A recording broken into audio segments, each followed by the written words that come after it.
Hello students, welcome to chemistry class. Let's continue our chapter Structure of the Atom. Today we will discuss valency, isotopes and isobars. Learning outcomes. After the completion of the topic, students, you will be able to number 1 define the terms valence electrons, which are outermost electrons, valence shell, which is outermost shell, and valency, which is the combining capacity of an atom.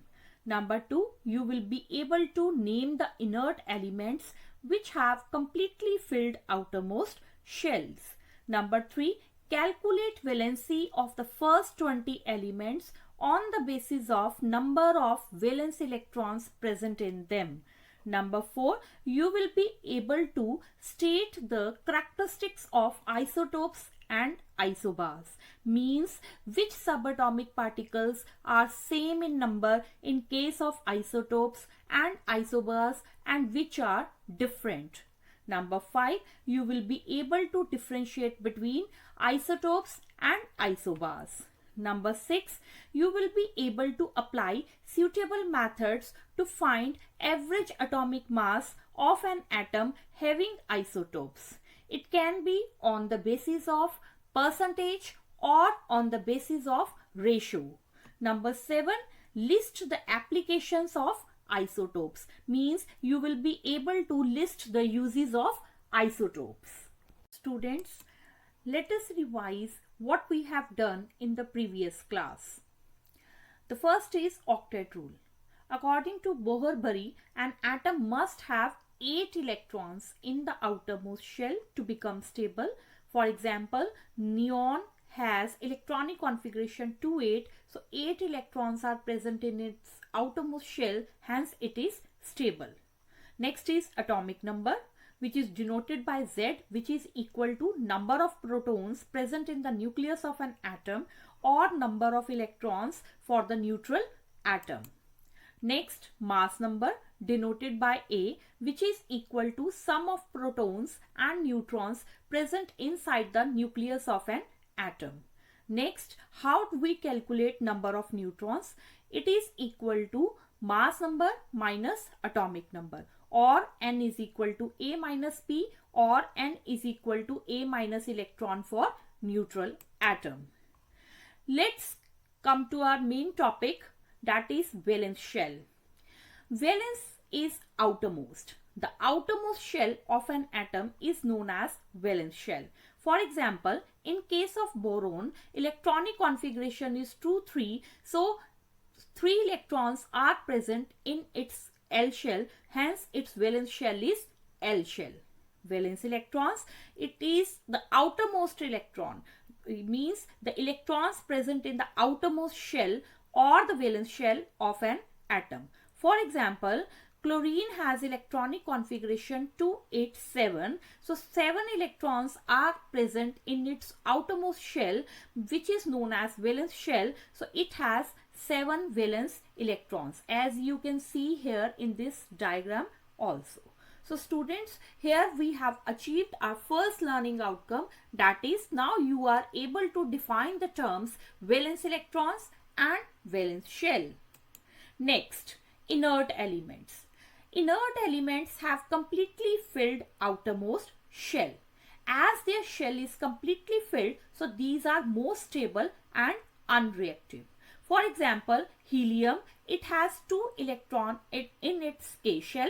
Neon has 8 electrons, means fully filled configuration in the L shell, and argon has 8 electrons in its M shell.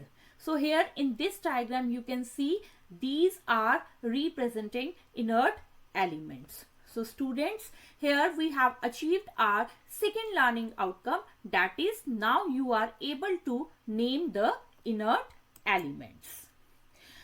It is very important that helium has 2 electrons in its outermost shell and is known to possess duplet. Duplet means 2 electrons.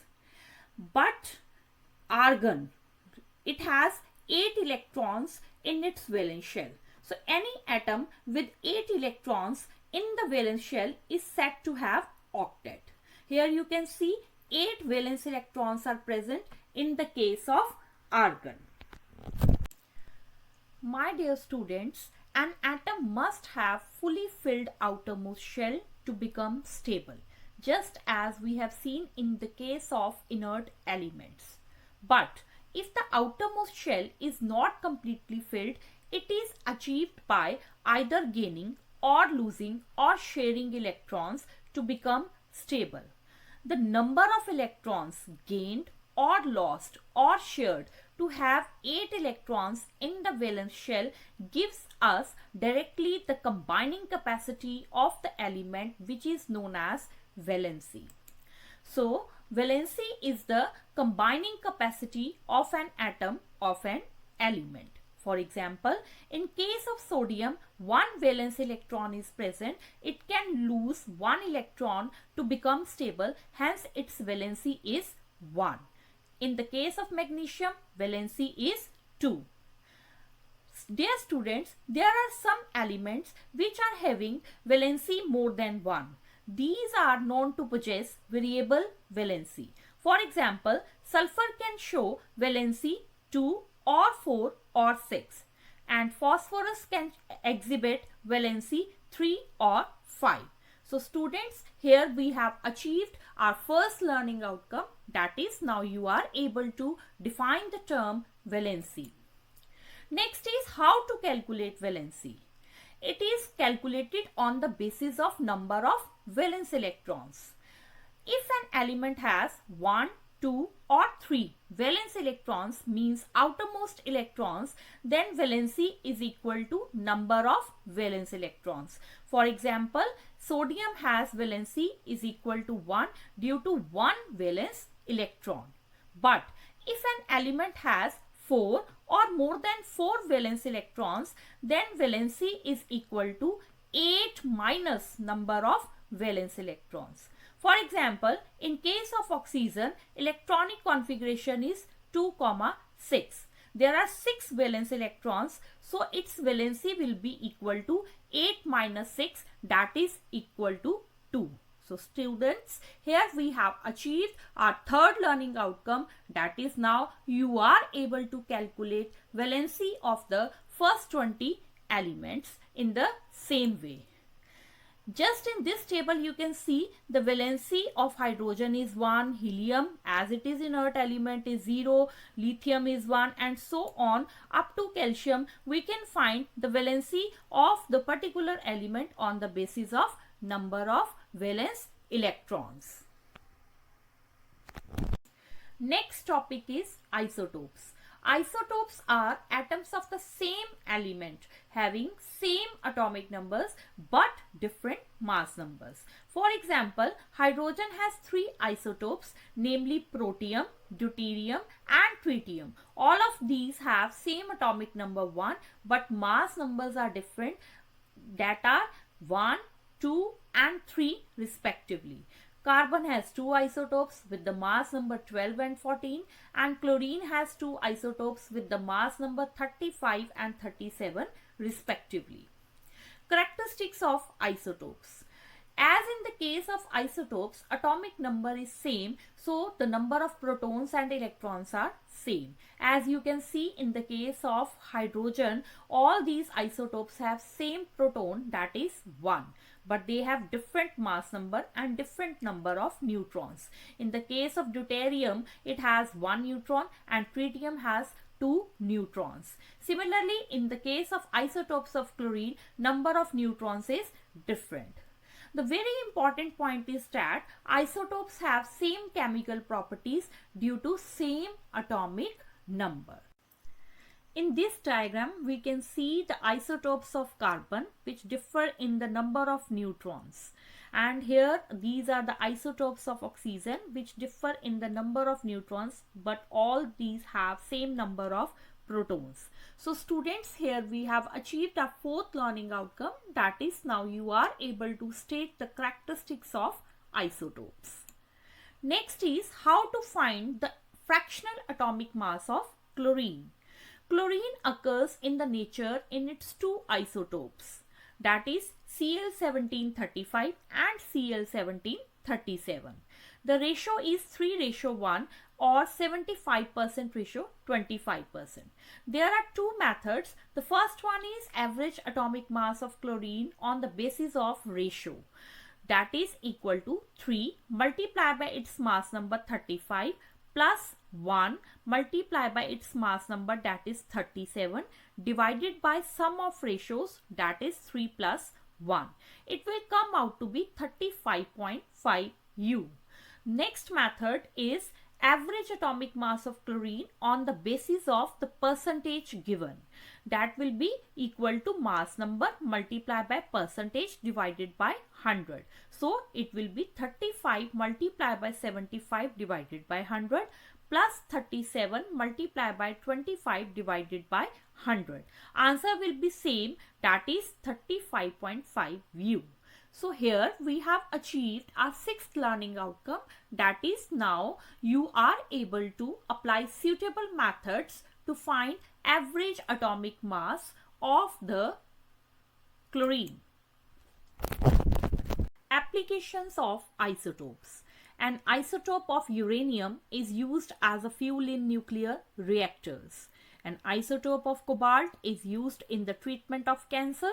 An isotope of iodine is used in the treatment of goiter. Students, isotope of carbon with mass number 14 is used in carbon dating, that is to determine the age of old trees and fossils. So students, here we have achieved our seventh learning outcome, that is now you are able to list the applications or the uses of isotopes. Last topic is isobars. Isobars are atoms of different elements having different atomic numbers but same mass number. For example, these are the two isobars. For example, calcium with the atomic number 20 and argon with atomic number 18, but the mass number of both are same, that is 40. Characteristics of isobars. Isobars have same mass number and total number of nucleons, which are protons and neutrons present inside the nucleus of an atom.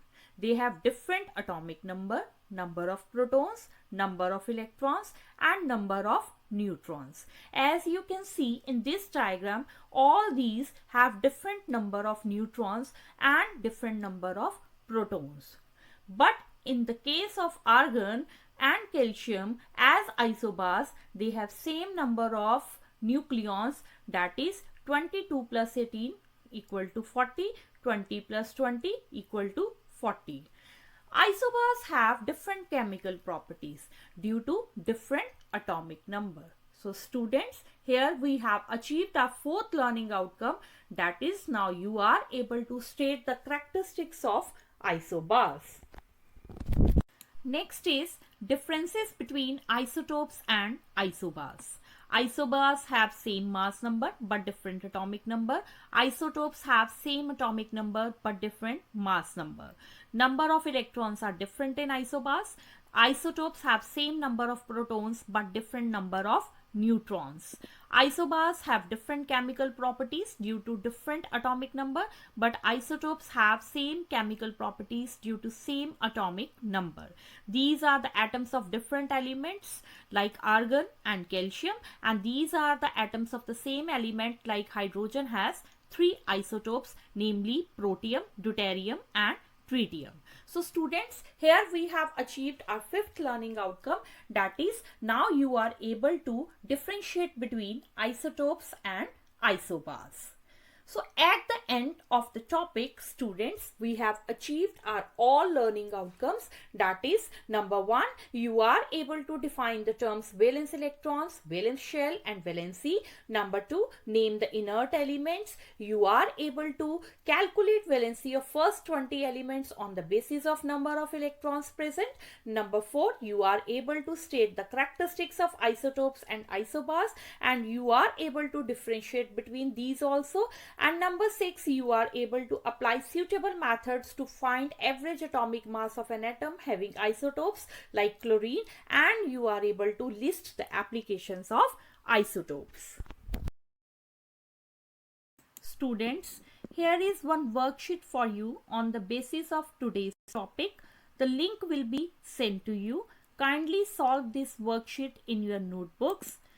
Thank you.